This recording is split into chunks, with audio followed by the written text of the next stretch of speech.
তো গাইজ আমরা প্রায় 3 মাস পর ভিডিও বানাতে এসেছি, ঠিক আছে। আর জায়গা হচ্ছে ওটাই, লোকেশন থেকে চিনতে পারছো, বলার দরকার নেই। তো সেনাজ কিছু বলো। কেনাও তো গাইস, আমি হয়ে গেছি ক্যামেরাম্যান।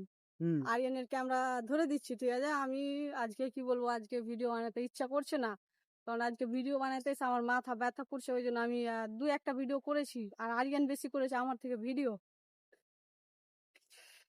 কি বলবো, সবাই জানে কে বেশি ভিডিও করে আর করে না, ঠিক তো আছে। গাইস, ব্লগটা যদি এই এই ভালো এই লাগে, আমার চুলটা একটু ইগনোর করো, হ্যাঁ ইগনোর করো, একটু চুল বড়ে গেছে, কাটানো পয়সা নেই ভাই। একটু ভিডিওগুলো ভাইরাল করো, ভিখারিকে তাহলে একটু পয়সাটা চলে আসবে। ভিখারিকে একটু দান করো, হুম। বুঝতে দান পারছো। টান করো, আল্লাহ নেকি দিবে। হ্যাঁ, আর এটা হচ্ছে আমাদের ফারিকা বার, এই পেছনে পুরাতন, আর নতুনটা ওপারে আছে। হুম। আর আর তোমাদের এটা হচ্ছে আমাদের, দিস ইজ মাই রানী, মানে স্কুটি।